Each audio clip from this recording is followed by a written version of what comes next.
Comme la foi, ça a une grande part dans ma vie, je pense que ça se ressent aussi dans la manière dont je crée mes œuvres. En fait, c'est pas vraiment pour influencer ou pour faire adhérer à une croyance. C'est plus que ça.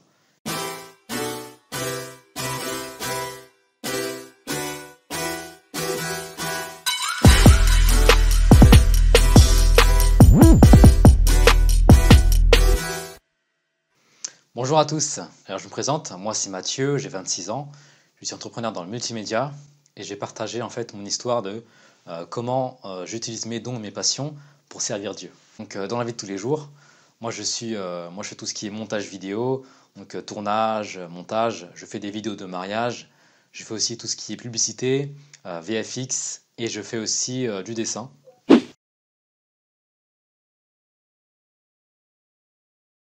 Alors de base, moi je viens d'une famille qui est catholique pratiquante. Donc j'ai été baptisé catholique quand j'étais bébé. J'ai fait mon catéchisme à l'école primaire, donc pendant 3 ans. J'ai fait ma communion aussi. Et voilà, on partait à l'église tous les dimanches, à la messe.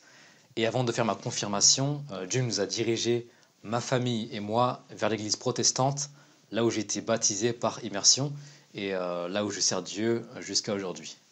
Donc quand j'étais petit, en fait, ma mère nous a appris à prier en famille, à lire la Bible. Donc la foi, ça a occupé une grande part de ma vie depuis mon plus jeune âge, quand j'avais environ 5 ans, 6 ans, là où j'ai vraiment commencé à cheminer dans la foi. Et après ça, vers mes 18 ans, 19 ans, il y a une période où je priais moins et j'ai vraiment vécu une nouvelle naissance, un nouveau départ dans ma foi. Et Dieu m'a vraiment restauré. Ma foi a pris un nouveau départ depuis jusqu'à aujourd'hui. Vous savez, je pense que par rapport à ma relation avec l'art, l'art, c'est pas qu'une passion pour moi. Je pense que c'est plutôt un moyen d'expression. Par exemple, je vais prendre l'exemple des gens qui écrivent des romans. En fait, eux, ils écrivent parce qu'ils parlent de leur passion. Ils parlent de leurs rêves. Ils parlent de leurs histoires passées, par exemple. Les gens qui chantent, c'est pareil. Des fois, on a des gens, des chanteuses ou des chanteurs qui sont tristes et qui parlent de leurs histoires. Ils écrivent des histoires tristes. Donc forcément, en fait, ils expriment un petit peu ce qu'ils ont au fond d'eux. Et pour moi, l'art, c'est un peu la même chose, dans le sens où c'est comme un moyen d'expression.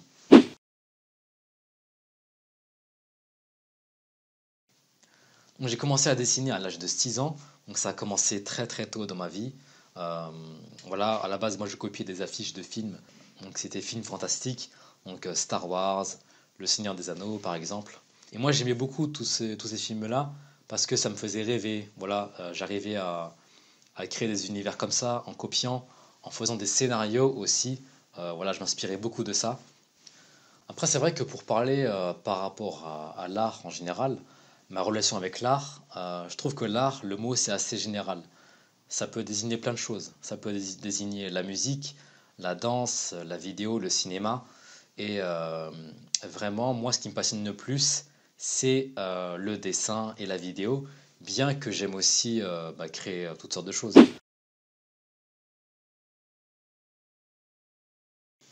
Comme la foi, ça a une grande part dans ma vie, je pense que ça se ressent aussi dans la manière dont je crée mes œuvres, dans la manière dont les histoires que je crée, par exemple.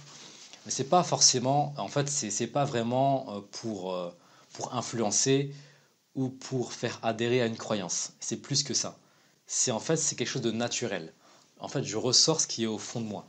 Un chanteur euh, qui vit une période triste, de dépression, il va produire une chanson triste. Donc c'est naturel. Pour moi, c'est pareil. La foi, donc Dieu a une grande part dans ma vie. Donc je vais produire des œuvres du coup qui parlent de Dieu, qui parlent de l'amour de Dieu, qui parlent du pardon, qui parlent de la rédemption. Donc c'est un truc qui est vraiment naturel.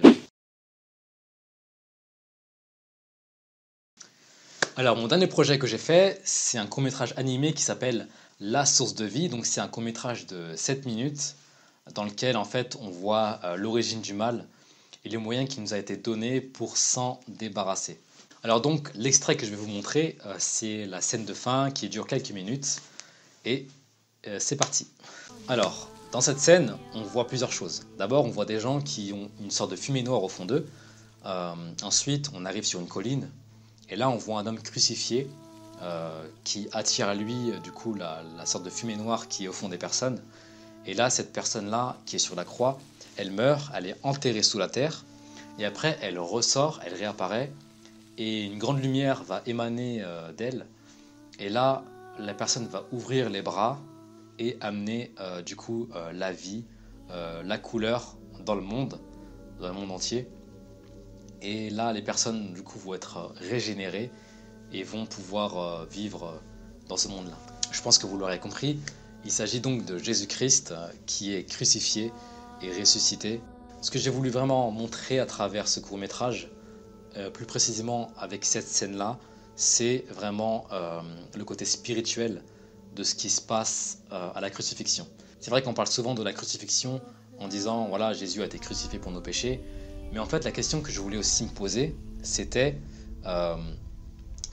pourquoi, c'était plutôt comment représenter la crucifixion au sens spirituel, sans dire aucun mot, sans dire quoi que ce soit.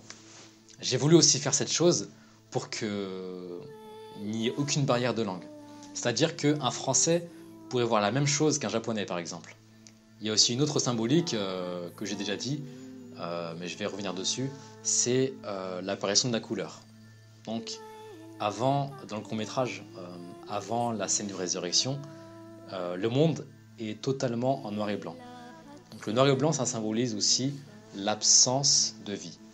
Et après ça, après la résurrection de Jésus, quand il ouvre les bras, là, il y a la couleur qui réapparaît, notamment avec l'arc-en-ciel. Donc les couleurs, ça symbolise aussi le retour à la vie. Il y a aussi un autre symbole que j'ai voulu montrer, donc toujours par rapport à la vie, c'est à la fin, vous avez vu qu'il y a un côté un petit peu peinture, donc peinture aquarelle. Et l'aquarelle, c'est la peinture à l'eau. Et pourquoi l'eau justement ? Donc parce que l'eau, ça symbolise aussi la vie. Donc quand il y a l'eau, il y a la vie, et s'il n'y a pas d'eau, il n'y a pas de vie. Je me suis aussi inspiré de tout ce qui est peinture japonaise, peinture chinoise, qui sont faites des fois à l'encre de Chine, avec un pinceau, sur un parchemin par exemple. Et autre chose aussi, je me suis aussi inspiré des vidéos de Walt Disney pour pouvoir créer ce court-métrage-là. En fait, parce qu'avant, c'est vrai que moi j'ai beaucoup fait de dessins, j'ai fait des mangas, j'ai dessiné, etc. Mais j'ai jamais en fait fait de dessin animé tout simplement. Et en fait, il fallait que je voie comment font les professionnels, comment font vraiment les meilleurs dans ce domaine-là. Et je voulais aussi m'inspirer des meilleurs pour pouvoir donner aussi le meilleur de moi-même pour ce court-métrage. Alors, comment ça a commencé ? Ça a commencé en 2018, tout simplement. Un soir, j'étais sur YouTube, j'écoutais des musiques et tout ça. Et puis à un moment, je suis tombé sur une musique qui s'appelle Notre Père en araméen. Et là, j'ai tout de suite aimé la mélodie. J'ai vraiment aimé. Et je me suis laissé emporter. Et là, j'ai fermé les yeux. Et en fermant les yeux, j'ai vu une image en quelques secondes. Et donc l'image, c'était Jésus sur la croix qui attirait à lui les péchés du monde. Et là, tout de suite, ça a été vraiment un déclic. J'ai ouvert les yeux. Et là, je me suis dit, il faut absolument que je partage ça au plus grand nombre. Et évidemment, la musique que vous avez entendue dans le court-métrage, c'est la musique que j'ai écoutée et qui m'a inspiré pour faire ce court-métrage. Et c'est vraiment impressionnant de voir comment une simple vision peut aboutir à quelque chose de matériel. Donc moi, je remercie Dieu par rapport à ça, parce que en fait, ce qu'il m'a donné et ce que j'ai produit grâce à lui, ça a pu vraiment aider beaucoup de personnes. J'ai vu vraiment des témoignages de personnes qui m'ont remercié pour avoir fait ce court-métrage-là, des gens qui ont été touchés, voilà, qu'ils soient croyants ou non, ça a vraiment touché beaucoup de personnes. Et ça, je suis vraiment reconnaissant envers Dieu par rapport à ça. Alors, beaucoup de gens m'ont demandé comment je fais pour dessiner ça. Est-ce que je prends un crayon? Est-ce que je prends un pinceau et est-ce que je peins comme ça sur une feuille? Absolument pas. Enfin, sauf au début, bien sûr. Parce qu'au début, voilà, je fais tout ce qui est brouillon, croquis, esquisse, pour un peu imaginer les scènes. Et après ça, en fait, je vais sur tablette graphique, là où je dessine du coup sur ordinateur, sur Photoshop. Donc pour ceux qui connaissent, donc c'est un logiciel de montage, enfin de logiciel de création graphique. Et après avoir mis les éléments sur Photoshop, là je bascule donc sur un autre logiciel de montage cette fois-ci, donc un logiciel de montage vidéo cette fois-ci, donc qui s'appelle After Effects, là où je vais animer les éléments image par image. En fait, après avoir eu la vision pendant plusieurs mois, j'ai voulu aussi créer un scénario autour de ça. J'allais pas faire une vidéo avec juste cette scène-là. Il fallait vraiment que je fasse une histoire autour, un début, etc. Donc là, j'ai vraiment eu l'idée de faire un scénario avec un vrai début où on voit du coup la naissance de Jésus, donc la scène de Noël quand il naît dans une étable, ensuite quand il se fait baptiser par Jean-Baptiste, et après ça, quand il entre à Jérusalem, et du coup après la crucifixion et résurrection. Et vraiment, il fallait pas que je me loupe par rapport à ça, parce que la vidéo est vraiment calquée sur la musique. Donc la musique dure 7 minutes et quelques, et il fallait absolument que la vidéo ne dépasse pas le temps de la musique. Donc il y a des éléments qui sont vraiment calqués sur la musique. Par exemple, il y a un moment où il y a Jésus qui entre à Jérusalem sur un âne, et en fait, au moment où il passe la porte de Jérusalem, ça arrive à une certaine seconde précise. Et il fallait que cette seconde-là corresponde à un moment de la musique pour pouvoir ensuite enchaîner derrière, être en synchronisation avec la musique.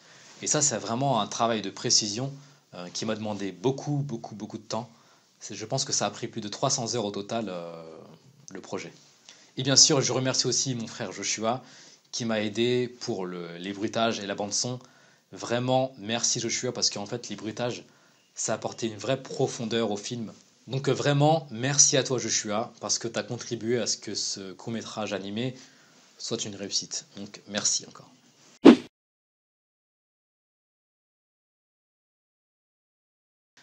Autre histoire que je voulais partager aussi, en fait, c'est après avoir eu cette vision-là, j'ai demandé à Dieu, Dieu, est-ce que ça vient vraiment de toi? Donc est-ce que c'est une vision qui vient de toi ou alors est-ce que ça vient de moi?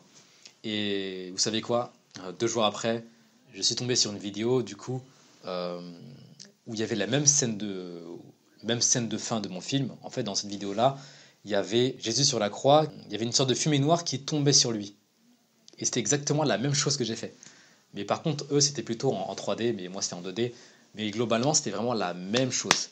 Et je pense que Dieu m'a répondu à travers ce que j'ai vu. 2 jours après avoir fait cette demande-là à Dieu, il m'a répondu que oui, ce projet venait vraiment de lui et que la vision que j'ai eue, ça venait vraiment de lui.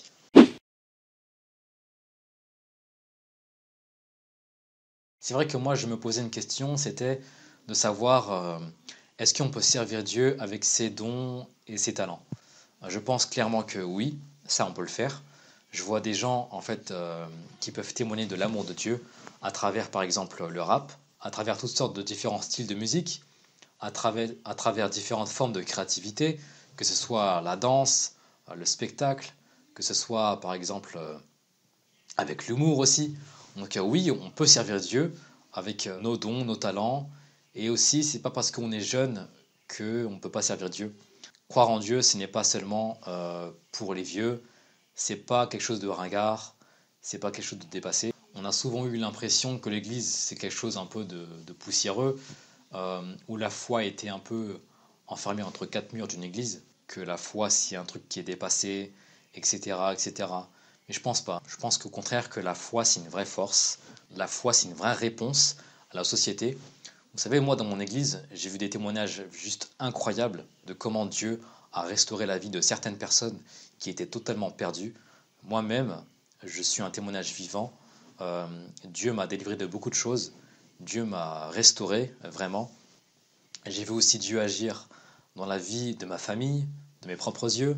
J'ai vu la main de Dieu aussi dans mon entourage, dans beaucoup de personnes. Voilà, pour nous, croire en Jésus, c'est pas une défaite. On n'est pas là à marcher tête baissée, à se lamenter tout le temps. En fait, croire en Jésus, c'est croire en son sacrifice et sa résurrection. Donc c'est croire qu'il nous a délivrés du péché et croire qu'on a la vie éternelle. Donc c'est une vraie victoire. C'est vrai que beaucoup de personnes sont addictes à des choses. Certaines vivent des moments difficiles, d'autres ont une grande tristesse en eux, d'autres sont dépressifs, d'autres ont une vraie colère au fond d'eux, et d'autres choses encore. Mais je crois vraiment que Jésus est venu pour ces personnes-là. Dieu, c'est notre Père à tous. Il est là pour vous aider. Il vous aime. Jésus vous aime. En tout cas, sachez que vous pouvez compter sur Dieu. Dieu est présent. Vous pouvez très bien faire une prière au fond de votre cœur, dans votre chambre, peu importe où vous êtes. En tout cas, Dieu est là. Il est présent et il vous entend. Merci d'avoir regardé cette vidéo. Et si vous n'avez pas encore vu mon court-métrage, vous pouvez aller le voir sur ma page Facebook, également sur ma chaîne YouTube et sur Instagram. Merci à vous et que Dieu vous bénisse.